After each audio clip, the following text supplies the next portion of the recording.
Series की शुरुआत में नरेटिंग वॉइस हमें बताती है कि हजारों सालों बाद एक बच्चा पावरफुल डिवाइन बॉडी के साथ पैदा हुआ और ये बॉडी किसी को भी सुप्रीम गॉड लेवल तक पहुंचा सकती थी। बाकायदा उस बंदे को कल्टीवेशन करते रहना था, जिससे उसकी डिवाइन पावर उसे हर तरह के खतरों से बचाती रहेगी।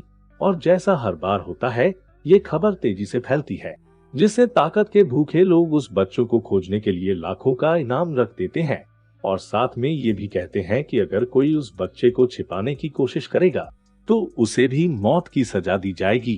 पर आज तक किसी को भी उस बच्चे के बारे में कोई जानकारी नहीं मिली।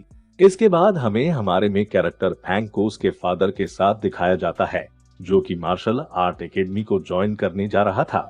पर यहाँ उसके फादर उसे एकेडमी ज्वाइन न करने का बोल अपना खानदानी कारोबार संभालने को बोलते हैं। पर फैंग उनकी एक नहीं सुनता और अपने घोड़े को लेकर एकेडमी के लिए निकल जाता है। जहां रास्ते में जाते हुए मौसम काफी खराब हो जाता है और तभी फैंग पर बिजली गिरती है, जिससे वो घोड़े से नीचे गिर जाता है और उसकी बॉडी से खतरनाक ऑरा बाहर निकलने लगता है।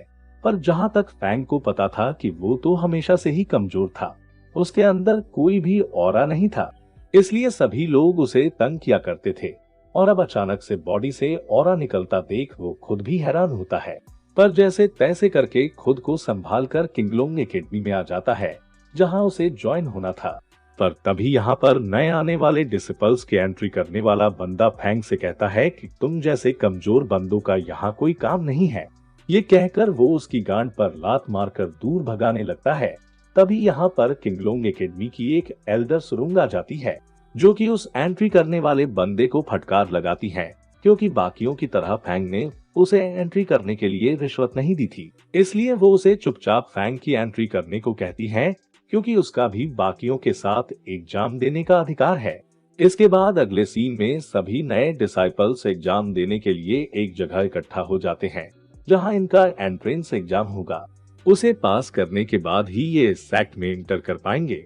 इसके बाद यहाँ पर एक एल्डर आता है और सभी डिसिपल्स से कहता है कि आप जो मेरे पीछे दरवाजा देख पा रहे हैं, आपको इसके अंदर जाना है और शाम होने से पहले जो भी इससे वापस बाहर निकल कर आ जाएगा, वो सैक में इंटर कर पाएगा और साथ ही जो सबसे अच्छा परफॉर्मेंस दिखाएगा, उसे इनाम के तौर पर और कोई भी एग्जाम देने की जरूरत नहीं पड़ेगी और उसे सीधा सैक्ट का कोर डिसिपल बना दिया जाएगा। और साथ ही उसे फेरी ग्रास और एक 4th लेवल की मार्शल आर्ट टेक्निक भी दी जाएगी, जिसे सीखने के बाद वो सीधा 4th लेवल में प्रमोट हो सकता है। अब इतने अच्छे इनाम का सुनकर सभी डिसिपल्स बहुत ज्यादा खुश होते हैं और जल्दी जल्दी उस दरवाजे के अंदर चले जाते हैं, जिनके साथ अपना फैंग भी था। पर अंदर का नजारा पूरी तरह से अलग था, क्योंकि ये जगह एक तरह से भूल भुलैया थी, जिससे यहाँ पर सभी लोग भटक जाते हैं और वो जिस दरवाजे से अंदर आए थे वो भी गायब हो चुका होता है। दूसरी तरफ फैंग अपने बॉडी ऑरा की मदद से तेजी से उस गुफा में आगे बढ़ने लगता है, जहां उसके पावर इस्तेमाल करने की वजह से बाहर खड़े कुछ एल्डर्स को उसकी ताकत का पता चल जाता है और वो समझ जाते हैं कि यहाँ पर एक पावरफुल शख्स है, जो अपनी पावर के दम पर इस गुफा से बाहर निकलने वाला है। और तभी फैंग फेरी ग्रास और एक 4th लेवल की मार्शल आर्ट टेक्निक वाली जगह पर पहुंच जाता है और उन्हें अपने पास रख लेता है। और जैसे ही वहां से निकलने वाला होता है, तभी उस पर कुछ डिमंस मॉन्स्टर्स अटैक कर देते हैं, जिनके अटैक से फैंग बड़ी मुश्किल से बच रहा होता है। और फिर जैसे ही वो मॉन्स्टर फैंग पर एक खतरनाक अटैक करने वाला होता है, पर तभी फैंग उन्हें अपने हाथों की मदद से रोक लेता है और तभी उसकी बॉडी से खतरनाक ऑरा रिलीज होने लगता है, जिससे फैंग की पावर बढ़ने लगती है। और हो ना हो ये जरूर वही भविष्यवाणी वाला बंदा है, जिसके अंदर वही डिवाइन सोल बॉडी है। अब फैंग इसी पावर का इस्तेमाल करते हुए उस मॉन्स्टर को इतनी बुरी तरह से मारता है कि जिसे देखकर बाकी के सभी मॉन्स्टर डर के वहां से भाग जाते हैं, जिससे फैंग बड़ी ही आसानी से इस गुफा से बाहर आ जाता है, जो देखकर एल्डर उसे बधाई देते हैं और इस सेक्ट का कोर डिसाइपल बना देते हैं। वही सुरुंग फैंग के इस टेस्ट को इतनी जल्दी कंप्लीट करते हुए देखकर काफी हैरान होती है, क्योंकि आज तक कोई भी इतनी जल्दी इस एग्जाम को इतनी आसानी से कंप्लीट नहीं कर पाया था। उसे फैंग पर शक भी होता है कि जरूर इसने अपनी पावर को हाइड करके रखा है, तभी ये इतनी जल्दी बाहर आ पाया। इसके बाद अगले सीन में फैंग अपने रूम में आकर फोर्थ लेवल के स्क्रोल को सीखने की कोशिश करने लगता है, जिसमें वो धीरे धीरे करके कामयाब भी होता नजर आता है और बड़ी आसानी से फोर्थ लेवल पर ब्रेक थ्रू कर जाता है। तभी फैंग के रूम के बाहर इसी सेक्ट के कुछ बेकार डिसिपल्स आते हैं, जो कि फैंग को धमकी देने लगते हैं कि अगर तुमने वो फेरी ग्रास हमें नहीं दी तो हम तुम्हारा सेक्ट में रहना मुश्किल कर देंगे। पर तभी फैंग उसके दो साथियों को बड़ी ही आसानी से हरा देता है और फैंग की इस खतरनाक पावर को देखकर वो डिसाइपल्स डर जाते हैं और वहां से भाग जाते हैं। इसके बाद फैंग दोबारा से अपने रूम में आकर जब कल्टीवेशन करने लगता है, तब उसे एक ड्रैगन नजर आता है, जिसे देखकर वो हैरान होता है। इसके बाद अगले दिन वही बेकार डिसिपल्स फैंग के रूम के बाहर आते हैं और उसे कहने लगते हैं कि इस सेक्ट में कई सारे छोटे छोटे ग्रुप हैं, इसलिए तुम हमारे ग्रुप में शामिल हो जाओ और हम तुम्हें अपना लीडर भी बनाने को तैयार है। पर फैंग उन्हें मना करके आगे जाने लगता है, पर तभी उसे और भी कई सारे ग्रुप घेर लेते हैं और उसे उनका ग्रुप ज्वाइन करने को कहते हैं और में से एक ग्रुप खूबसूरत लड़कियों का भी होता है। दिल पर पत्थर रखकर फैंग उस भी मना करके आगे बढ़ने लगता है। पर तभी यहाँ पर व्हाइट टाइगर ग्रुप के दो मेंबर्स आते हैं, जो कि अपने लीडर मिंग के कहने पर फैंग को अपने ग्रुप में इनवाइट करने आए होते हैं। ये देखकर फैंग इरिटेट हो जाता है और उसे दूर हटाते हुए मना करके वहां से आगे चल जाता है, जो देखकर वहां पर मौजूद बाकी सभी भी बहुत ज्यादा हैरान होते हैं, क्योंकि ये ग्रुप यहाँ पर सबसे पावरफुल ग्रुप था और फैंग ने उसमें ज्वाइन होने से भी मना कर दिया। इसके बाद अगले सीन में सभी डिसिपल्स जंगल के एंट्रेंस गेट पर पहुंच जाते हैं, जहां पर एल्डर सुरुंग सबको बताती है कि हर साल नए ज्वाइन होने वाले स्टूडेंट्स को एक मौका दिया जाता है ताकि वो जंगल में जाकर अपने लिए एक जाइलर ले सके। यहाँ पर तुम सभी को अपनी पावर के हिसाब से ही एक जाइलर मिलेगा और याद रखना, इस जंगल में एक फोरबिडन एरिया भी है जहाँ जाना सबका मना है, क्योंकि वहाँ से कोई भी जिंदा लौट कर नहीं आता। इसके बाद वो सभी को जंगल में भेज देती है, जहाँ जाते ही सभी स्टूडेंट्स अपने काम पर लग जाते हैं। वहीं अगले सीन में हम फैंग को एक जगह पर बैठा देखते हैं, जहाँ वो किसी बात से हैरान होता है, क्योंकि उसकी बॉडी से हमेशा एक लड़की की आवाज आती है, जिससे वो हमेशा बातें किया करता था। उसकी कोई फिजिकल फॉर्म नहीं है। फैंग को हमेशा से वो उसकी ही बॉडी का हिस्सा लगती है। इसके बाद फैंग उस लड़की से कहता है कि तुम मुझे उस जगह पर ले चलो जहां पर सबसे पावरफुल एक जाइलर है, जिस पर वो लड़की कहती है कि यहाँ पर तो सबसे पावरफुल एक जाइलर सिर्फ फोरबिडन एरिया में ही है और वहां पर तुम्हें जाने से एल्डर ने मना किया है।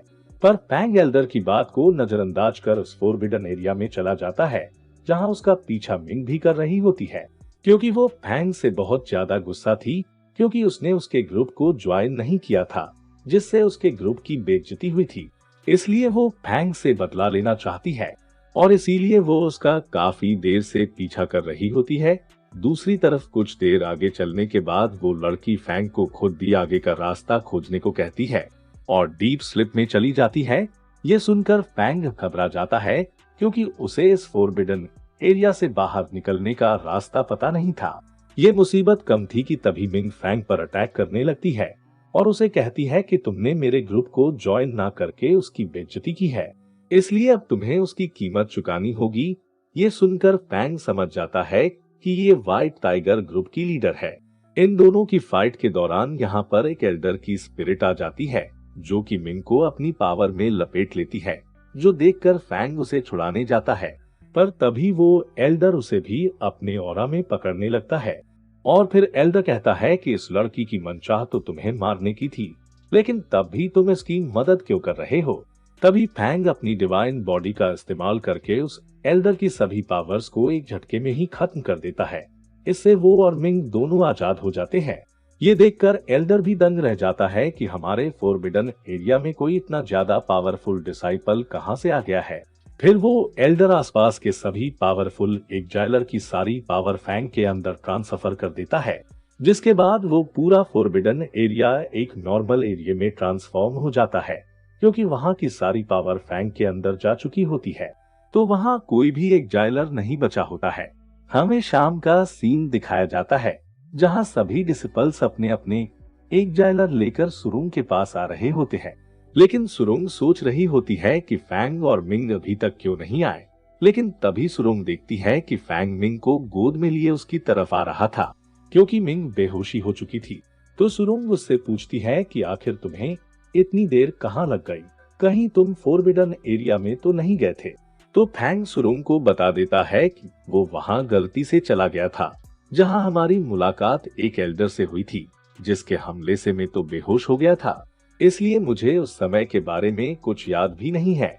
तभी सुरुंग हैरान होकर बताती है कि वैसे तो वहाँ पर कई मास्टर्स भी गए हैं, लेकिन वो कभी वापस नहीं आए। तुम अकेले ऐसे डिसिपल हो जो वहाँ से जिंदा वापस आ निकले। इससे फैंग भी हैरान हो जाता है, क्योंकि उसे भी नहीं पता था कि वो वहाँ से बाहर कैसे निकला। फिर फैंग अपने कमरे की तरफ निकलता है तो उसे कुछ लोग मिलते हैं जो पहले उसे परेशान करके उससे स्पिरिट ग्रास लेना चाहते थे।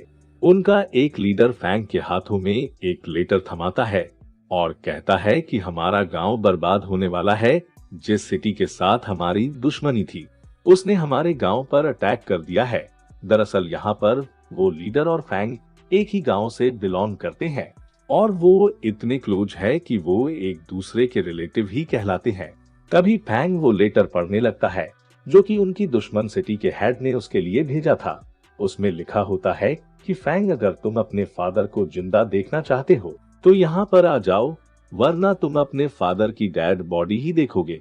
ये सुनकर फैंग गुस्से में उसके साथ अपने गांव की तरफ निकल जाता है, जहाँ तियांग नाम का एक आदमी गांव को लोगों को मार रहा होता है, क्योंकि वो दुश्मन सिटी से था।